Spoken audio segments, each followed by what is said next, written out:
Hi guys, it's Crystal with Design Bundles. Today I'm super excited. I'm going to share with you guys all of my tips and tricks for the Cricut Maker.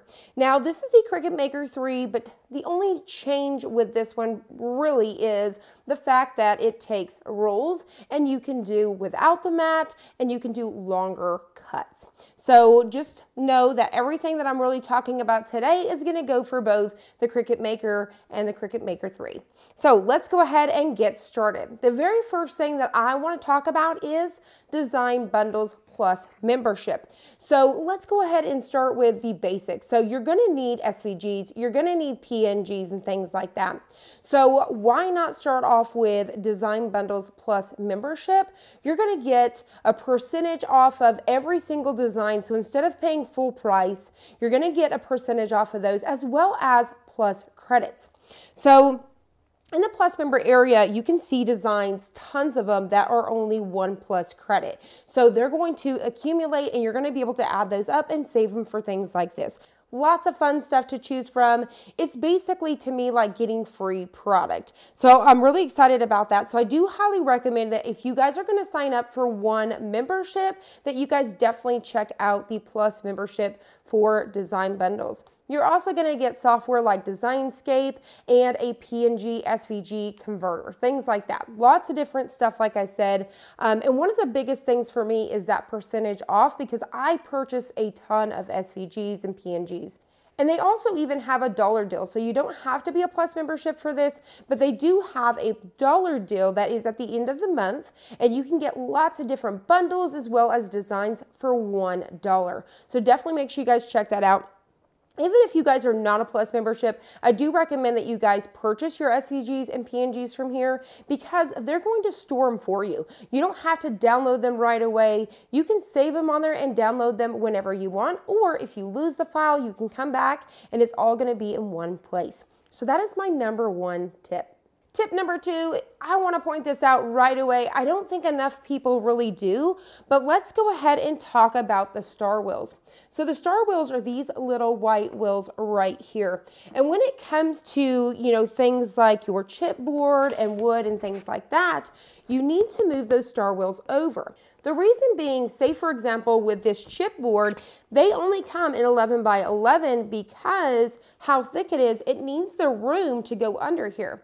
So what you need to do is you need to move all of your star wheels over to the right. You can't move half and half. You will get a load error. You need to move them all over to the right. So I'm going to go ahead and show you that now. It's super easy to do. So what you're going to simply do is just take your star wheels and scoot them all the way over to the one side. Now, like I said, you can't scoot them to the left because it's not going to work. They need to go all the way over to the right. Another thing to point out here is there is sensors here that's going to read your material. So if you guys don't have a mat, you do have the sensors here to tell you whether you have enough material and things like that. All right, so since we're already over here on the mats, I'm going to go ahead and give you tip number 3. When it comes to the purple mat, which I'm going to go over all of the mats in just a second, this one right here, say I've got a piece of chipboard on here, to have it protected even further, I recommend getting some purple painter's tape.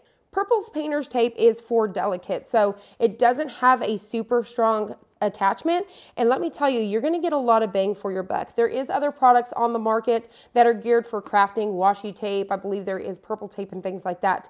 But if you get the purple painter tape, you can even do some green and even blue, but the purple is for delicate, so it doesn't have such a super strong hold. It's really nice. It's going to be for all of your crafts. But what's awesome about it is you can go ahead and tear it. You can even tear it in a couple pieces, so I could tear this in half if I wanted to. But what you simply need to do is just go ahead and apply it on here just like so. And that's just going to give you a little bit more security when it comes to holding on to your chipboard and wood and things like that. Tip number 4, let's go ahead and talk about the mats since we're already here. So the purple mat is going to be for your chipboard, your wood, your heavier materials where you need it to have a little bit more grip to it. So that's your purple mat. Now, when it comes to your green mat, this is what they call the standard mat. It basically is the old school mat. It's the mat that's been around forever. So it basically has a little bit less stick than the purple mat. You can use it for lots of different things. I just wouldn't recommend it for cardstock. You can do vinyl, iron-on, all those things. So definitely recommend it for things like that. Now, when you are working with things like cardstock, paper, crepe paper, even iron-on and vinyl, I do recommend the blue. The blue is my absolute go-to. It's my all-time favorite because I can use it more than the green, because I can use it for HTV, I can use it for vinyl, all the way down to crepe paper. So this is my go-to. If you're going to purchase one mat, let it be the blue mat. Now, the pink mat here has the less grip. So this one is the lightest sticky. This is for fabric. So if you're cutting felt, fabric, all of those kind of things, you're going to want the pink mat. Tip number 5 is fabric. So you can purchase fabric in fat quarters, like so. You could purchase it by the yard. But when it comes to your Cricut Maker, if you're going to be doing any applique, anything with felt, fabric, things like that, I highly recommend that you invest in some of these little fat quarters. They are the perfect size, along with charm packs. Charm packs are 5 by 5. These are going to be perfect for applique. A lot of us are just using the little pieces. You're going to have tons of little colors to choose from. You could get color packs, patterns, all sorts of things. There's even layer cakes. So layer cakes are 10 by 10. What I love about these is they're already pre-cut for us. They're perfect. They're going to fit right onto your Cricut mat, any of your mats and things like that. Like I said, I don't have to fuss around with yardage and really trying to get it straight and all of that stuff. So I do recommend that if you guys are going to get some fabric and you want to get some for your stash, for your maker, highly recommend that you check out those layer cakes, the charm packs, as well as the fat quarters. Now, another thing that does come in charm packs as well as the layer cakes is felt. You can get felt, you can get wool, and these are perfect as well. They're already cut down to the size that we need, and you can get tons of colors. So for example, I purchased these a few years ago, tons of different colors to choose from, and they last a very long time. Tip number 6 is the roll holder. If you guys have the Maker or the Explorer 3, you guys know that it holds the roll holder. So you can't get this for the other models, but you can definitely get it for the Maker 3, Explorer 3. This is going to be perfect for your rolls. So you can get these in really big rolls, and it's perfect to hold this, as well as it has a built-in paper trimmer right on top. So what you're going to simply do is you're just going to line it up on these little legs right here that's on the door here. Just going to line it up like so, and then you would be able to just simply load your material, slide it under here, and when it's done, I like to slide it back. This is another tip for me. Slide it back a little bit so you accidentally don't cut into your design, and then cut it. Tip number 7 is the Maker tools. I highly recommend that you invest into a few. Just, think about, what are you working on? Are you guys going to need the rotary blade? Are you working with fabric? Will you need the knife blade? Are you working with wood or chipboard and things like that? As well as others. You have a scoring wheel. Maybe you're never going to need that. Then I wouldn't recommend purchasing it. Save your money for other things. You have the engraving tool. There's tons of different little tools to choose from, but you also have this handy dandy little tool holder. So it's really nice because they just kind of slide right on top, and then all of the extra pieces you can store right down here at the bottom, and it stores everything together for you, and it's just a great little handy tool. Along with tip number 8 is how to load your tools. So when it comes to the Maker tools, they come with this little gear right here. You have an open side, and then you have a plastic cover. The side that is open and exposed is the side that needs to go in.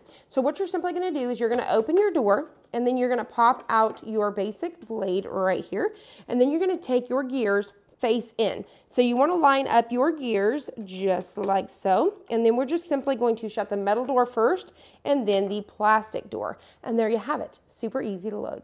Tip number 9 is maintenance and cleanup. I highly recommend that you guys invest into a canned air. Keep your distance just to spray out. When you're working with, fabric and wood and things like that, you're going to get little small pieces. So I recommend when you're working with those products, you take your air and you quickly spray through here. You can also kind of spray through your back opening in the back as well. So this is going to keep your machine nice and clean.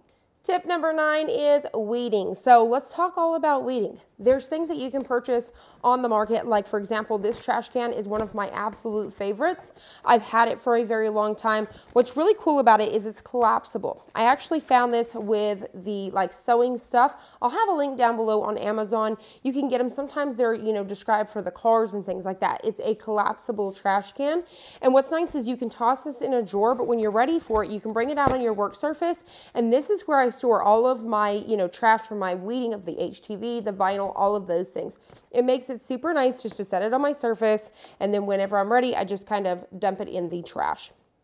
Now, another thing that you can get as well for weeding is these little rings right here. These are actually designed for nail polish. Now, I do believe there is some on the market now that is specifically designed for weeding, but you can simply purchase these. They're usually pretty affordable, and you just kind of put it on your fingers like so. And when you go to weed, you'll bring your tool in like this and pull up, and it will drop those pieces right inside. When you're done, you can simply squeeze it like so, and then you can grab out that little trash and kind of knock it into the trash can. So there's things like this. Now, when it comes to weeding tools, there's several different ones to choose from, and these ones are my favorite. So you do have the Cricut weeding tool. You could get lots of different ones, different brands, but it's just the basic weeding tool, if you will. Now, another one would be the stab and grab. What's really cool about this is you stab it and then you simply grab it. Sometimes I work with them hand in hand. So maybe I'm weeding and then I'm able to go back and grab several pieces at a time and really grab those. So highly recommend checking these out. It's got such a nice point on it. Really cool. Another one is the pin pen. What I like to recommend this for is those little teensy tiny pieces that's super hard to get into, and then this would just make too big of a hole, or it's really hard to grab. This has a needle right inside, so it looks like an ink pen, and it's got a needle right inside. So what you can do is simply poke at it and pull them right out. So having these little 3 tools right here for your weeding tools is definitely a dream. So I definitely recommend these. Now, a couple more things that I do recommend whenever it comes to things like your weeding and stuff like that, as well as vinyl and stuff. I do recommend investing into the XL. This is one of my favorite scraper tools because of its very thin edge. It does burnish, if you will. I can never say that word right. It's like burnish. It does have such a really nice thin edge, so whenever you're scraping, it just works great. I've had one that I've had now for I think 4 or 5 years, and you can't even really tell. It's just got a little bit of stuff built up, but they last forever. Purchase one, have it in your stuff. Highly recommend. Another thing that I recommend is getting a knife blade, because sometimes you may get a little snag, say for example, if I'm cutting out chipboard or anything like that, and I need to just kind of trim off that little teensy tiny piece that's hanging up, I recommend getting yourself a knife blade and having it on hand. Now, another thing that I do use it for, sometimes I'll load, say for example, a 12 by 12 sheet of my HTV, but I only needed 6 inches of it. When I'm done, I'll take the ruler and I will trim away the excess. So definitely have one of these on hand as well. My last tip for the day is the mats. Now, don't go out as soon as these get junky and they're not so sticky anymore. Don't toss these out. Don't go purchase new ones. These will truly last you a very, very long time. You can clean these with things on the market like Awesome Spray that you can get right from the Dollar Tree for $1. And it won't take very much at all. Another thing that you can use is baby wipes, and I've also even used just a little drop of, Dawn dish soap, and then you can take your little scraper tool and scrape it as well. As soon as it dries, air dries, it's going to be good to go. It'll be back ready to go with full stick. So definitely check that out. Don't toss these out and save yourself some money. So that covers all of my tips today. Let me know if you guys have any questions about the maker, anything else that you may want to know about or that you want me to recommend. I hope you guys enjoyed this. I hope you guys found it helpful. If you did, please hit the like button down below and subscribe, and I'll see you on the next one.